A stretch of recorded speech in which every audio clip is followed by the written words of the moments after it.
Avec toute sa délégation, l'honorable député Maïmouna Sène avec toute sa délégation,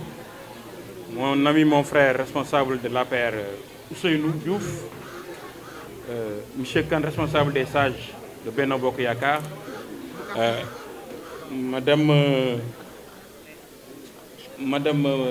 Mariam Diop, responsable des femmes de Siggi Jotna, vraiment Madame Adja Mariam Diop Silla, responsable des femmes de Benno Bokk Yakaar,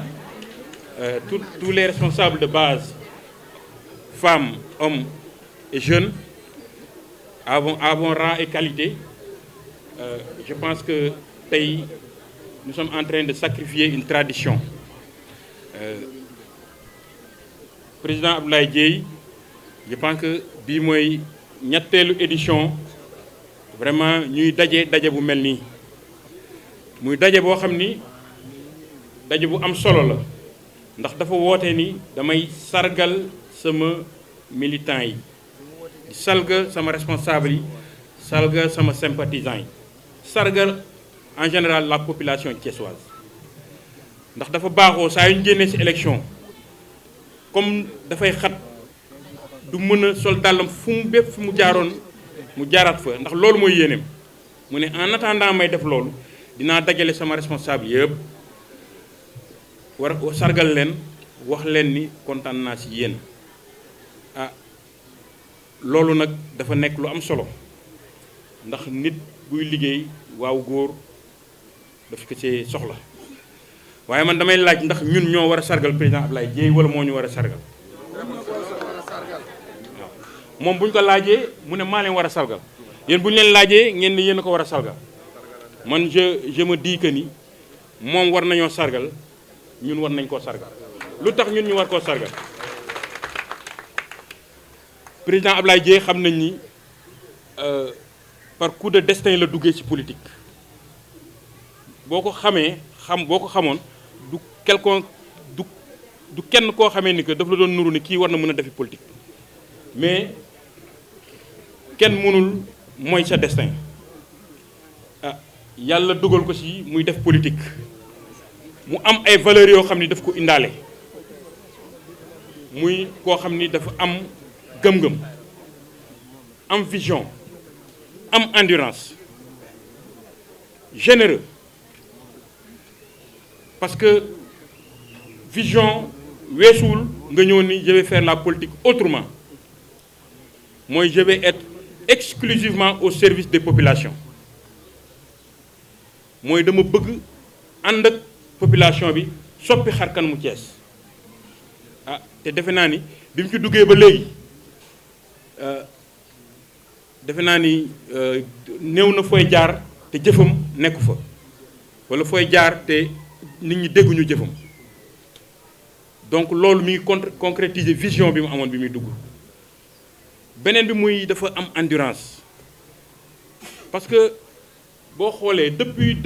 fin 2016 2017 ñu duggee ci politique ba léegi ça fait 6 ans 6 ans je ne me rappelle pas du tout 6 ans yi week-end bu ñu tëb mbaa semaine bu ñu tëb amuñu activité il est constamment sur le terrain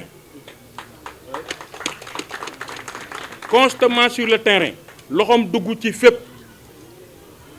ci domaine yëpp social sport éducation santé loxoom dugg fépp mënuñu toog fii di lim jëf yi defe naa loolu moo ko jaay muy ku am gëm-gëm abnégation mooy lu mu bëgg il se donne les moyens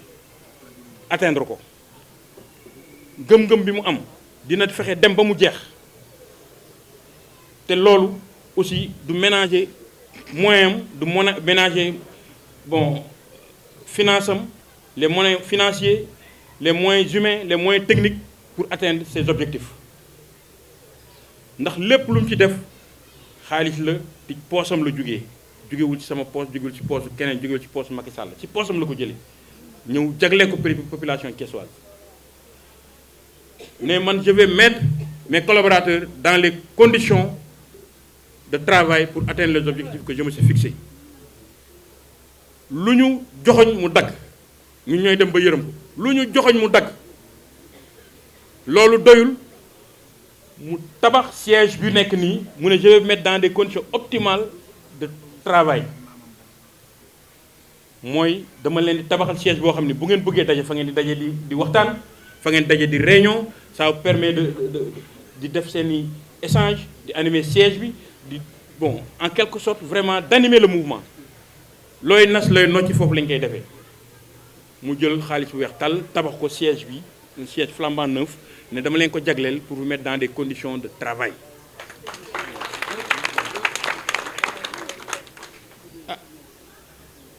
loolu moo tax aussi loolu si yoo xamee ni que moo tax ma ne ñun ñoo ko war a sargal parce que nous ces collaborateurs vraiment jooyuñu dara ñeewuñu tamit benn parti. C'est un mouvement mais qui déploie plus de moyens que des partis. Donc vraiment loolu dañ la ci sargal di ñaan yàlla lépp loo ci def liñ ci séntu yàlla defal la ko ba def lu wees sa njot loolu rek tax na ma ne ñun war nañ ko sargal mais aussi moom war nañu sargal lu tax war nañoo sargal ñun les militants yéen responsables yi yéen lu jig njaaga yéenay njaag militants yi lu jig njaaga yéenay njaag quelle que soit sa vision quels que soient les moyens bu mu am moom mënul jaay boppam su may wax ci langage commercial dama naan vous avez été de bons marketeurs jaay ngeen c'est un bon produit mais yéen tamit mën ngeen a jaay macha allah ndax jaay ngeen président Abdoulaye Dièye ba nit ñi ràññee ko waxuma Dakar waxuma kii Thiès waaye Sénégal ndax bi mu duggee ci langue yi première élection yi mu def dañoo battre suñu centre loo xam ni toog nañu ay année un parti au pouvoir mosu ko gañe ñu dem deuxième élection yi dormir sur nos lauriers ñu raw ñu ne ndekete ñun li ñu yor dëgëragul nañu gën a góorgóorlu yàlla def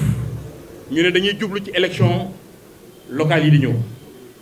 muy koo xam ne aussi li may wax ci am fit le 22 février samedi 22 février 2020 suñu kër Tata Mariam Diop Sylla mu organiser benn atelier dajale mouvement bi yëpp ak les sympathisants ne leen dañuy xool nan la ñuy demee ci élection yi xam nañ dinañ dem ci élection yi mais xamaguñu nan lañ ciy demee donc kooku mi ngi prévoir lu ñëwagul boobu nag coow bëri na ci ñii di ko woo di wax ak yëpp mais xam nañ ni mën nga am popularité mais am na foo xam ni pour ñu jox la cër bi ñu la war a jox il faut que popularité boobu nga traduire ko en poids électoral moo tax tu avais une bonne vision tu avais pris une belle décision d'aller vers les élections locales à la tête d'une coalition seule ce qui loolu moo tax reconnaissance bi nga am ko te nit lu muy def ci àdduna reconnaissance la bëgg te loolu bu ko defee tey c'est parce que waa Siggi yi les militants de Siggi l'ont rendu attractif ba ay nit gis ko wóolu ko ne ko nañu ñëw former autour de toi une coalition kóolute boobu bu amee parce que militants Siggi yi ñoo ko dox ñoo ko xamale à travers la presse xamale ko à travers les coins et les recoins de Thiès donc yaayoo ngeen sargal bi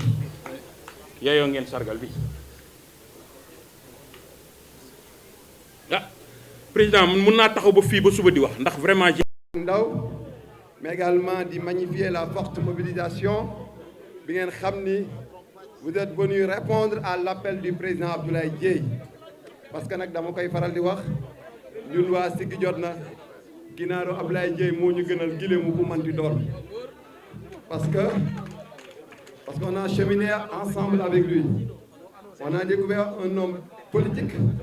qui a révolutionné le terrain par un discours véridique, par un projet de société boo xam ni lépp lu ko wëndu mooy liggéey ngir askan bi. Quelqu'un qui est venu pour servir et non pas se servir. Quelqu'un qui est venu par ses propres moyens révolutionner le terrain politique. indi politique bu dëgg, politique bu jub, politique bu ngor, politique sociale boo xam ni lépp loo xam ni am na ko ci alalu boppam mu bokk ak askan bi. Mais dans cette dynamique-là aussi mu inscrire son mouvement, le mouvement Siggi Jotna et ses actions dans la politique sociale du président de la République, son excellence monsieur Macky Sall. mu nekk mouvement boo xam ni bi mu ko sosee dani je vais accompagner les pouvoirs politiques parce que nag su ma suqali Thiès taxee jug su ma jàppale askanu Thiès taxee jug dama war a nag ànd ak ki nga xam ne moom moo yor le pouvoir central pour qu'ensemble ñuy dóorandoo di xàccandoo pour que Thiès mën a bénéficier des chantiers de l'émergence. et que nag dañoo jugee ci benn dynamique am ay élections yoo xam ne dañ ko dëgmal muy les élections législatives du 31 juillet. président Abdoulaye Dièye nag lii def ko baaxoo di def saa su ne bu jugee ci élection day woo ay responsable de base am parce que ñi fi nekk ñii ñëpp ay responsable la yoo xam ni mbooloo moo ne seen ginnaaw mu ne nag comme ça mënumaa dem ci base ba delluwaat fu nekk damay woo samay responsable remercier leen jaajëfal leen delloo leen njikkal gërëm leen ci jàppale gi nga xam ne ñu ma koy jàppale ak sonn gi nga xam ne coono gi nga xam ne teg naa leen ko ci élection locale yii ñu génn pour remercier leen pour delloo leen njukkal. loolu nag ku am reconnaissance moo koy def loolu nag ku am kóllëre moo koy def loolu nag un homme politique boo xam ni fonk na ay njojam moo koy def. donc monsieur le président merci d'avoir compris que ñi ànd ak yow ñëpp say naataangoo lañu. merci d'avoir compris que ñi ànd ak yow ñëpp ànd nawle lañu ànd ak yow parce que nag li tax nit ñi jàpp la mooy que da nga fonk say militants ak say responsables bañ nga ko sax nee nga yow wutoo ay militants vous avez des collaborateurs. parce que par respect aux personnes yi nga xam ñoo lay accompagner da nga bëgg saa su ne nga leen di delloo njukkal di leen jaajëfal. merci d'avoir répondu à cet appel merci à nos invités qui sont venus aussi pour répondre pour accompagner le président Abdoulaye Dièye pour ñu leen wax ni rek ñoo leen joxandoo loxo ñun ñëpp ensemble pour une victoire éclatante de la coalition Benno Bokk Yaakaar au soir du 31 janvier. merci beaucoup. mais ñun président Abdoulaye Dièye ñun daal mooy nekk suñu président. maa ngi nuyu waa Benno Bokk Yaakaar bi yëpp parti d'origine président Abdoulaye Dièye ba mu leen gisee tey gis naa réaction ni mu kontaanee ndax namoon na leen man tamit bi ma leen gisee kontaan naa ndax fépp fu mu dem si yéen rek ànd na fa ak man kon ñoo ngi leen di dalal jàmm. maa ngi gërëm nag sama mbokku jigéen ñi commencé ko ci mouvement Siggi Jotna ba ñëw ci la grande coalition ànd Siggil Thiès. parce que fii ñu nekk tey président Abdoulaye Dièye fii la juddoo fii la yaroo fii la jànge kon bu ñëwee ba bëgg dëkkam dellusiwaat ci basam jënd fa parcelle tabax fa permanence pour ñu fay ñëw président Abdoulaye Dièye kooku dawul daayul dafa bëgg dëkkam mu def moo tax mu def lii mu def doomu dëkk day nuru dëkk ba waaye damaa bëgg dëkk bi damaa bëgg kër gi te nuróowul dëkk ba bëggoo doomu dëkk ba toppoo doomu dëkk ba mu luñ lay doyee kon waajaa ngi nii mi président Abdoulaye Dièye président Abdoulaye Dièye ñu ànd ak moom ñëw ci élection législative yi la passé honorable Maïmouna Sène mën na ko seede ak honorable Abdou Mbow ñu ànd ak ñoom ànd bu rafet yàlla may ñu ndam ñu ànd président Abdoulaye Dièye dugg su roq yëpp gox goxaan yi yàlla def ñuy ñëw tey ñuy ñëw ba élection locale yi ñëw président Abdoulaye Dièye war na nattu boppam nag parce que koo gis muy dem war ngaa xam mbubb ma la jàpp ak daal la jot kon président Abdoulaye Dièye dafa war a nattu boppam bi mu nattee boppam nag ba gis ko Thiès gis na ko bu baax ñun gis nañ ko bu baax a baax président Abdoulaye fii dafa xat bi ñu nee dañuy dem maire yi def fa meeting da nga ni déedéet comme damaa ñëw di joxe ay remerciements rek damay ñëw def ko sama buntu permanence donc kon coordinateur te Yacine Diagne ak DC Amène Mbaye daal dañuy wax ni woo leen responsable de base yi donc kon 20 comités électoraux de base yi boo seetloo ñoo fi nekk ak responsable yoo xam ne ñu ngi ci biir koñ yi ñoom la ñu woo tey pour suñu demee wàcce ko ci seeni base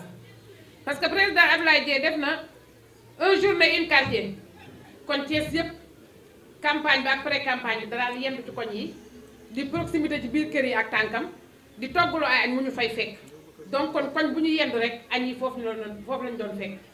kon président Abdoulaye Dièye xam na koñ yi taa ci Thiès xam na koñ yi amul ndox xam na koñ yi lëndëm président yaa bëgg sa dëkk te bëgg woon ceinture maire dugal la ci woon bëgg Thiès rek moo la ci dugal kon suñu ñëwee tey le président Macky Sall bëgg majorité assemblée nationale wala nga war koo jàppale ñu war a gagné le 31 juillet assemblée nationale pour ñu mën ñoo kaasa suñu droit ci dëkk bi ndax am na ndaw su waaju fi nekk waaju gàtt la te mbaxe na ma noonu waajooju lakkal na dëkk bi xëy na meluñu ni moom moo tax te président Abdoulaye Dièye melul ni moom moo tax kon ñoo ngi ñaan suñu jigéen yi ak suñu doom yi nañ xam ni nag ñoo moom dëkk bi Thiès gi ñoo ko moom nañu jox président Abdoulaye Dièye ci loxoom mu teg ko ci doyen Abdou Mbow teg ko ci Maïmouna Sène honorable teg ko suñu député yi ñaawul yi Mariam Diop Sylla sama trondoo teg ko ci seen loxo ñu boole lépp jox ko président Macky Sall ñu gagné assemblée nationale mën a gouverner la région du Sénégal kon nag président message bi yaa ma ko gën a xam di nga ko mottali président maa ngi lay dénkaat sa base école yi Bakati Ba na nga ko tege woon suñu loxo jëlaat ko nga tege ko noonu ci loxo yi Benno Bokk Yaakaar président maa ngi la koy dénk bu baax président maa ngi lay dénk suñu zone est bi bu baax a baax président ouest ak nord def nga fa way bu am jom kon président jigéen ñi ñu ngi lay nuyu ndax formé nga jigéen ñi fi nekk capacité nga leen ci sa doole ak ci sa mën-mën président tey jigéen ñi siggi jot na ak la grande coalition bu ñu demee ba toog du ñu tàllal kenn loxo président Abdoulaye Dièye moo tax barki démb lañ jeexal foire te lépp lu ñu exposé ci foire ba rek moom moo ñu fayal formation yi ñu def ko di ci liggéey di ko delloo suñu njaboot président su ma fi taxawee di wax si yow dama fiy fanaan te temps bi dafa xaaj guddi na kon maa ngi nuyu ñëpp di sant ñëpp sargal bi nag président da ngaa def lu rëy de yow ngay àndal ñun weer dañu jox ndekki duñu jox ak duñu jox reer duñu jox xaalis 30 tonnes de riz nga teg ko fii ceeb ak diwlin saabu ak suukar lépp ngeen di ko fii président ñu sargaluñ nga duñu sargal kon jàpp leen am ngeen responsable ah président jërëjëf. merci beaucoup merci beaucoup Adja Marème Diop. table de base pour wax leen jërëjëf ci ni ngeen ko taxawoo ci élection locale yi jàll wax dëgg yàlla waa Thiès defal ko ci teranga bu rëy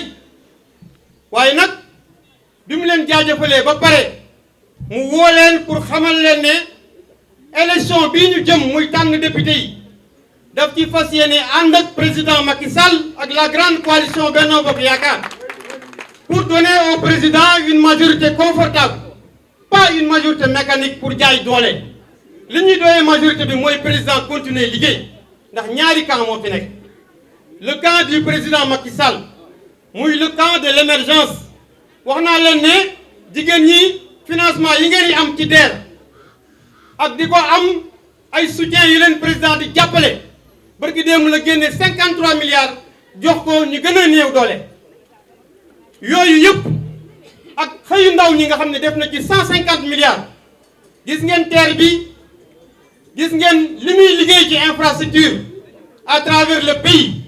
bis bu ñàkkee majorité loolu day taxaw te loolu mooy Sénégal am na un frein par rapport ak développement bi mu nekkoon ndax ku wax dëgg rek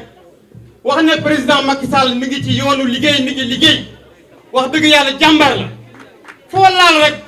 da ngay gis ne ma ngi fay def lu mu mën ndaxte boo demee France tey benn litre dëwlin 3500 la fay jar France la France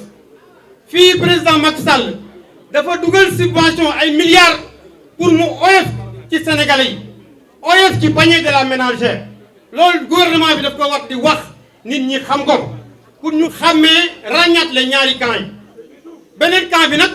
mooy le camp des aventuriers ñi nga xamante ne nii dañoo waye di ba bootu ju ginnaaw Ousmane Sonko mi nga xam ne xamul fan lay taxaw opposition bu mënta defar liste jubóo ji amoo projet de société lan lañu opposition di proposé ba ñuy laaj majorité Ousmane Sonko est maire de Ziguinchor genn wàllu brique tegoo ko fa te du fa teg brique ku mënta yenu ab commune duñ la jox état bu toll ne Sénégal ndax Sénégal dañoo ne ci yoonu am pétrole ak gaz kenn waru koo foye pétrole ak gaz nag fu mu am kenn waru faa fooye almet te nag jënd almet daa yomb ndax juróomi dërëm lay jar réew mi nag du ñu nangu ku ko sax-saxee du ñu nangu ku ko taal loolu moo motivé le choix du président Abdoulaye Dièye pour accompagner le président Macky Sall jox ko une majorité confortable à l'Assemblée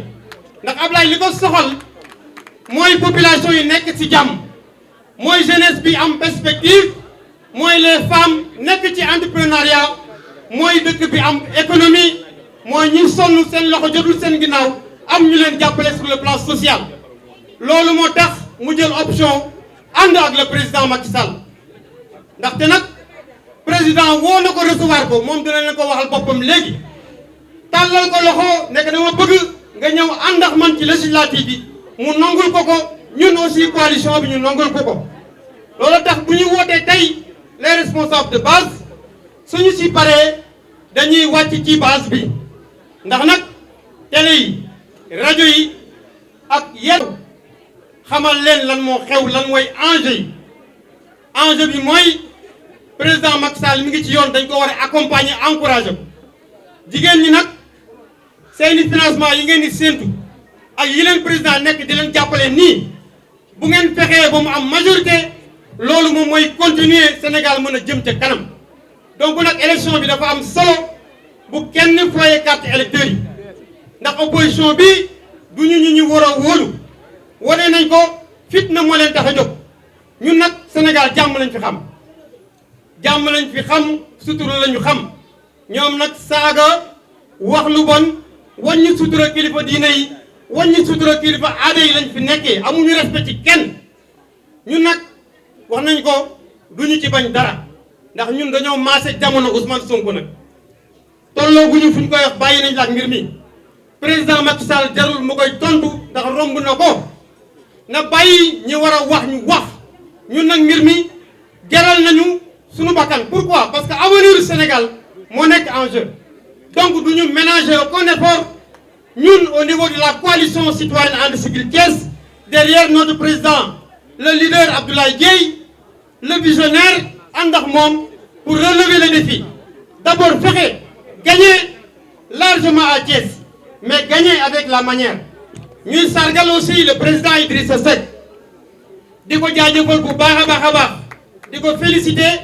nangul ko aussi li président Macky Sall teg ci loxoom mu gérer ko la région ñun aussi ñu ngi ko ci jaajëfal na xam ne mën na compter sur son frère son jeune frère Abdoulaye Dièye ainsi que sur la coalition citoyenne And Siggil Thiès honorable député Abdou Mbow ñu ngi leen di wax ne gis ñi ko tey tàll nañ leen loxo ak toute la coalition Benno Bokk Yaakaar ñu bokk ndey bokk baay dugg ci nit ñi wax ak nit ñi ba le 31 juillet ñu am une large majorité à l'Assemblée nationale gagné Thiès avec la manière jërëjëf. Diagne bi nga xam ne tey moo doon wax sànq papaam moo ma ñaanal soxna sam papa tuddee na papaam doom c'est pour vous dire que Thiès ñëpp ay mbokk lañu kon nañ leen rafetal nañ leen ànd bu sincère Ahmed Mbaye wax na ko léegi ne tàllal nañu lépp loxo président Abdoulaye monsieur le maire Marème Diop honorable Cheikh honorable Maymouna yéen ñëpp comme ni ko Ahmed waxee tàllal nañ ñëpp loxo pour une large victoire du Benno Bokk Yaakaar loolu nag bu loolu weesoo kàddu gu di gudd ndax li ci ëpp solo wax nañ ko message bi lenn la ñun Thiès dañoo soxla ndam lu xam nga mag du ndax boppam xam nga Olof Njaay day wax ne mag moom bu jaaxaanee di saw boppam rek lay toyal te lii nga xam ne jàll na fi muy ay élection locale Pape Bassirou wax na ko sànq ay élection locale la ñu demoon sànq maa ngi dégg ba léegi ñuy wax oui coalition And Siggil Thiès c'est vrai c'est une coalition qui a montré ses preuves mais aujourd'hui sànq am na kuy wax ma ne Ablaye mu ne way bi mu nekkoon sa famille d'origine ma ne ko musu cee génn musul génn Benno Bokk Yaakaar ça aussi il faut que ça soit clair parce que moom élection yi ñuy dem yi passé am na ñoo xam ne APR la ñu nekkoon dem ci biir listam te mosuñoo. Je peux citer Mamadou Mbaye bi nga xam ne membre fondateur APR la ba léegi mi ngi APR donc ce qui veut dire que ñoom mosuñoo génn benn bokk yaakaar mais dañoo dem vers les élections nawetaan la comme ni ñu koy waxee nawetaan nag ku ne da ngay xeexal sa gox parce que ñun ñi nga xam ne ñoo dëkk Diamaguène sax am na bokk jom talal gi ak Diamaguène suñu carte d'identité ñun ñëpp Diamaguène ci nekk waaye bu mat su jotee waa Diamaguène la ñuy faral waa bokk jom faral bokk jom waa talal gi faral waa talal suñu paree ñëwaat ci koñ loolu mooy mbir mi fi am lépp dafa am fi mu toll nii li fi am mooy Benno Bokk Yaakaar moo soxla majorité ñun ñëpp ñu ngi ci biir. Et loolu il faut que les gens le comprennent il faut que nit ñi xam ne politique bi dafa am noo xam ne noonu lay doxee parce que dafa am jamono buñ ci tollee ku nekk da ngay toog xool ne man lii laa jàpp ne mën na Ablaye dafa jàppoon ne ak ànd Siggi Thiès noonu la mën a defaree fii ci dëkk bi man ma jàpp ne Benno Bokk Yaakaar moo gën ku ne dem ci la nga dem ba ñu paree ñun ñëpp on est revenu xam ne li nga xam ne moom moo ñor moom mooy président Macky Sall am une stabilité pour que ce pays mën a dem de l'avant parce que tey dépassé nañ ay affaire u Ablaye Dieye Abdou Mbow Moussa Demba xam nga fan lañ toll l'avenir de ce pays mooy nan la ñu mën a def pour que président Macky Sall bi nga xam ne mi ngi teg ay jéego pour réew mi jëm kanam est-ce que ñi nga xam ne bëgg nañ réew mi bëgg nañ stabilité bëgg nañ développement bëgg nañ émergence ñooñu ñoo war a tey taxaw pour que président mën a am une majorité te Ablaye Dieye ci ñooñu la bokk mais am ñoo xam ne ñàkk teggin ñàkk kersa bëgg taal réew mi loolu kese moo leen tax a jóg et je pense que il faut que les gens le comprennent tey jii wax ji nekkuñu fi pour ay wut ay ndomba tànk ak yeneen la preuve élection législative yi Ablaye Dieye du ci falu parce que bokku ci benn liste buy falu yi am peut-être Maïmouna Sène ci falu man mi ak peut-être ñeneen Augustin mi nga xam ne mooy tête de liste foofu laa waroon commencer parce que su ma ñëwee fii moom ci boppam moo ne maintenant gaaw ñëw teew parce que Ablaye Dieye bu organisé moom mi nga xam ne mooy suñu kilifa ñun ñëpp muy Augustin Tine moo fi waroon njëkk mais présentement dafa nekk ci ay yitte am ay nit ñu muy recevoir mu ne maintenant gaaw ñëw pour nit ñi xam ne ñun ñëpp ñoo mbokk ci li ñuy nekk li may wax nii nag am na ñu ko mën a seede imam dem mi ngi fii fa la jóge tase naa fa ak moom Diop mii fa la ñu tase présentement li ñuy def nii loolu lay def fa mu nekk ku ne dafa nekk war a nekk ci waar yi ñu élargir yëf yi parce que ku ne xaj nga ci séntu asamaan jarul buuxant donc nit ñi nañu xam lan mooy enjeu élection yii lan mooy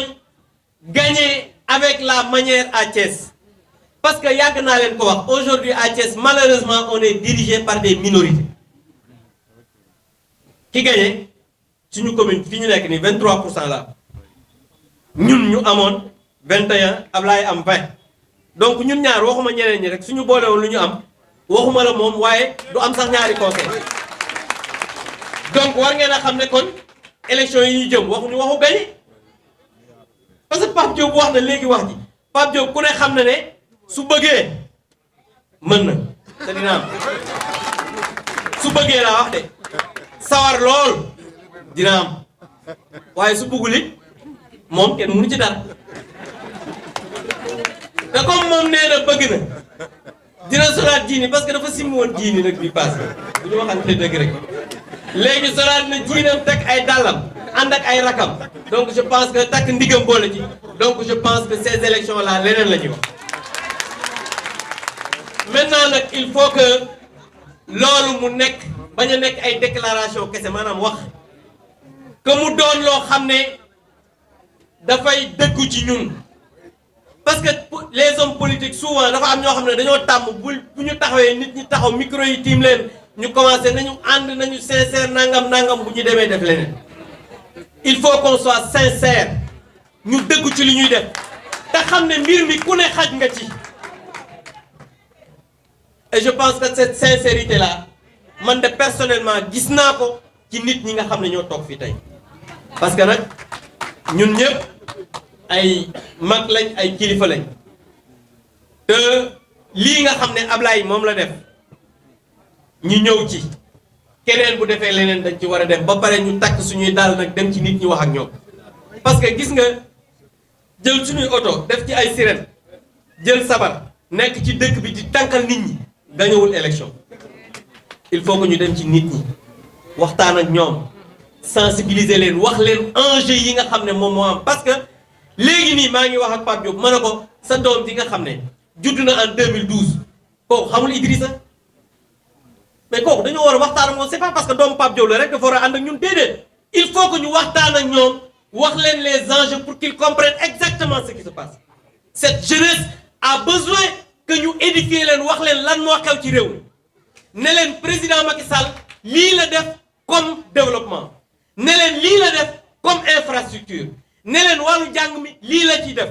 li nga xamante nii moom mooy au niveau des infrastructures Thiès tali yi fi am lii la fi def éclairage public lii la fi def ci financement jigéen ñi lii la fi def parce que nit ñi foog nga wax leen lan la président def pour que ñu mën a ànd ak moom mais ñoo leen ànd ak président rek te waxoo leen dara duñu comprendre parce que jàpp nañ ne tey Thiès gii ñu nekk tali yi fi nekk président Macky Sall moo ko fi def et loolu il faut qu'on leur dise ça éclairage public bi président Macky Sall moom moo ko fi def li nga xamante ni nii moom mooy ay financement président mais wàllu assainissement mardi le ministre sera là pour dem xool li nga xamante ni mooy curage canaux yi li nga xamante ni moom mooy point bas yu fële ni ñu koy waxee nii Mbambara dem Sampaate lii nga xamante ni mooy maire yi ci dëkk bi bu ñu ñëwee dinañ ci ànd lambari dem wane ne ñoom ñoo ko defuñu ci dara loolu aussi il faut que les gens le comprennent pour ñu xam ne c'est l'État aujourd'hui qui est en train de faire à R100 boo demee tali ba fa nekk tey jii maire yaak yooyu ñi ngi yaakaar ne ñoom ñoo ko defuñu fa dara c'est l'État donc je pense que il faut que ñu wax nit ñi lan mooy la réalité nit ñi ñu xam fan la ñu jëm ak nan lañ leen fa war a demee mais loolu c'est au cours de la campagne ak après campagne ñii ñu nekkee di waxtaan ak nit ñi di leen expliquer lan la ñu war a def pour mën a avancer li ci des nag mooy nous les responsables on prendra nos responsabilités de se voir ba pare ñu yaatalante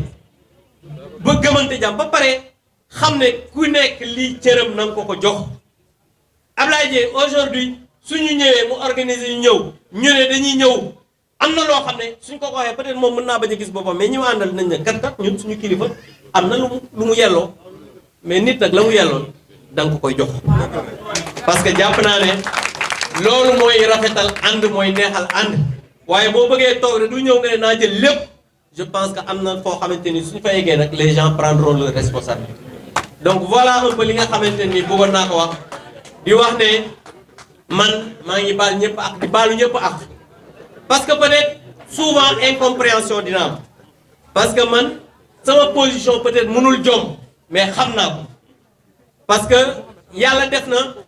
gënuñu jege président Macky Sall mais yàlla dafa def rek peut-être ñu nekkoon benn moment boo xamante ni peut-être on est avec lui on chemine avec lui te yàlla xam na ne lépp lu koy doxal lépp lu koy yokk suñu xëyee suba ba ngoon ci la ñuy dox Ablaye mi ngi nii toog du ma ko waxal lu dul dëgg on a toujours échangé man ak di wax loo xam ne mu xam ne moom jàmm laa ko yéene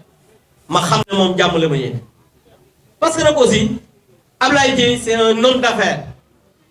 man may journaliste nekk député bokkuñu lu ñuy wut waaye ñun ñaar waruñoo mën a ànd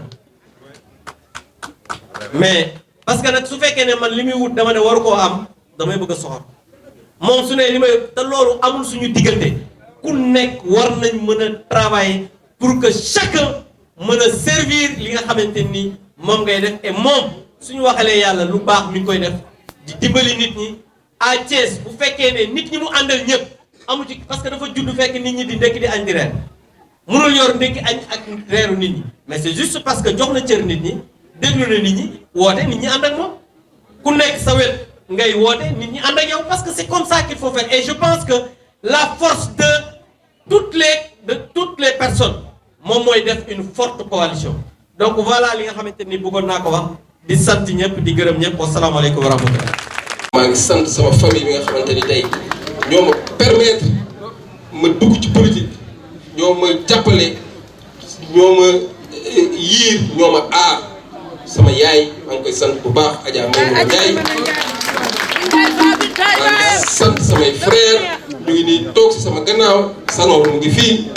Xila mu ngi fii ils ont été toujours avec moi ci campagne électorale durant tout le processus tapi dans l'ombre di liggéey bu am solo bi nga xamante ni ñu ngi koy dox wax ngeen ko sànq ngeen remercier El Hadj Bon Guèye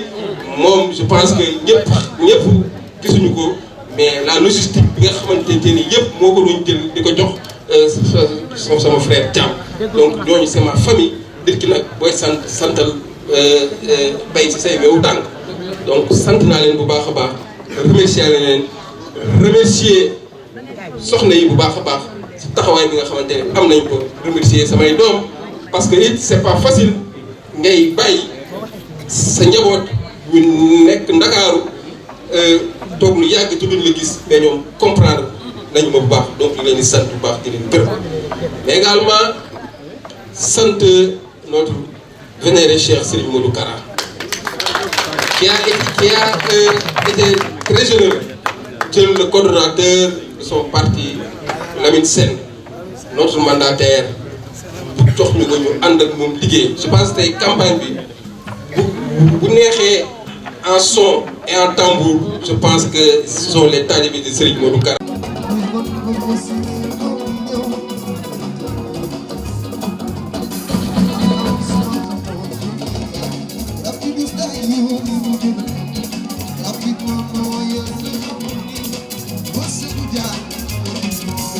Ski